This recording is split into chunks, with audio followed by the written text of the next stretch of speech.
നമസ്കാരം. പശ്ചിമ ബംഗാളിൽ മമതയുടെ എല്ലാ കള്ളത്തരങ്ങളും ഓരോ ദിവസവും തകർന്നുകൊണ്ട് ഇരിക്കുകയാണ്. മമത കാണിച്ചുകൂട്ടിയ അഴിമതികൾ ഓരോന്നായി ഇപ്പോൾ പുറത്തേക്ക് വരികയാണ്. പശ്ചിമ ബംഗാളിൽ BJP താമര വിരിയിക്കുമെന്ന് അമിത്ഷാ നേരത്തെ തന്നെ പറഞ്ഞിരുന്നു. അതിൻ്റെ ഒരു ട്രെയിലറാണ് ഇപ്പോൾ നടക്കുന്നത്. അത് തന്നെയാണ് നിലവിൽ പശ്ചിമ ബംഗാളിൽ നടക്കാൻ പോകുന്നത്. മമത കാണിച്ചുകൂട്ടിയ ഓരോ തട്ടിപ്പുകൾ ED തന്നെ പുറത്തേക്കെടുത്ത് ഇടുകയാണ്.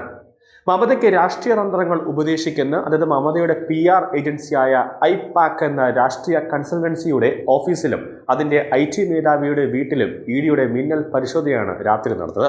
ഉടനെ രഹസ്യങ്ങൾ ചോരുമോ എന്ന ഭയത്തെ തുടർന്ന് അങ്കലാപ്പോടെ അവിടെ പാഞ്ഞെത്തിയ സാക്ഷാൽ മുഖ്യമന്ത്രി മമതാ ബാനർജിയെ ED തടയുകയാണ് ചെയ്തത്.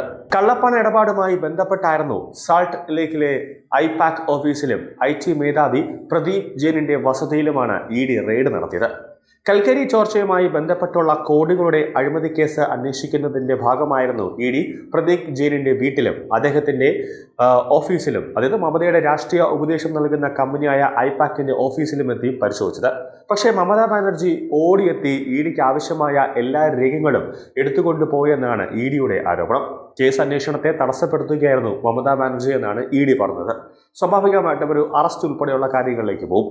കേസുമായി ബന്ധപ്പെട്ട ചില രേഖകളും ഡിജിറ്റൽ തെളിവുകളും മമതാ ബാനർജി എടുത്തുകൊണ്ടുപോയെന്നും ED ആരോപിക്കുന്നുണ്ട്. അതുകൊണ്ട് തന്നെ EDക്ക് നോട്ടീസ്, അതായത് മമതയ്ക്ക് നോട്ടീസ് അയച്ചുകൊണ്ട് എടുത്തുകൊണ്ടുപോയ രേഖകളെല്ലാം തന്നെ തിരിച്ച് ഇത്ര സമയത്തിനകം EDയുടെ ഓഫീസിൽ ഹാജരാക്കാൻ പറയാനുള്ള അധികാരവും അവകാശവും EDക്കുണ്ട്.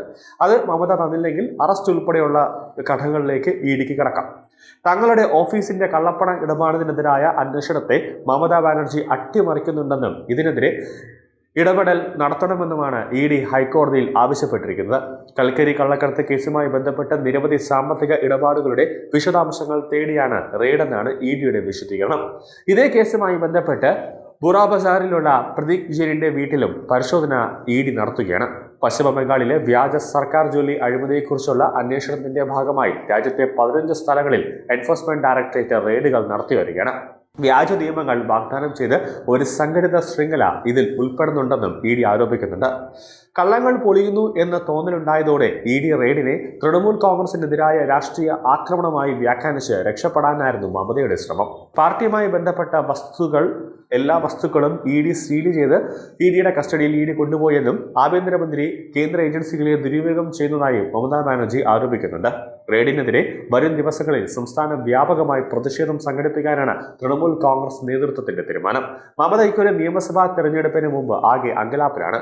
SIRൽ ഇതിനകം കേന്ദ്ര തെരഞ്ഞെടുപ്പ് കമ്മീഷൻ 54 ലക്ഷം വോട്ടുകൾ ഇല്ലാതാക്കിയിരുന്നു.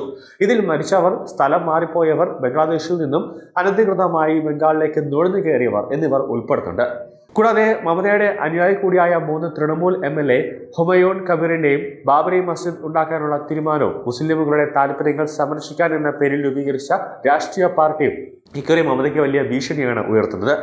അവരും BJP കൂടെ ചേർന്ന് കൊണ്ടാണ്, അല്ലെങ്കിൽ BJP ഒറ്റയ്ക്ക് തന്നെ നിന്നുകൊണ്ട് പശ്ചിമ ബംഗാൾ പിടിച്ചെടുക്കാനുള്ള സാധ്യതയും കൂടുതലാണ്. രണ്ടും കളിപ്പിച്ച് തന്നെയാണ് നരേന്ദ്രമോദിയും അമിത്ഷായും പശ്ചിമ ബംഗാളിൽ ഇറങ്ങി കളിക്കുന്നത് എന്ന കാര്യത്തിൽ സംശയമില്ല.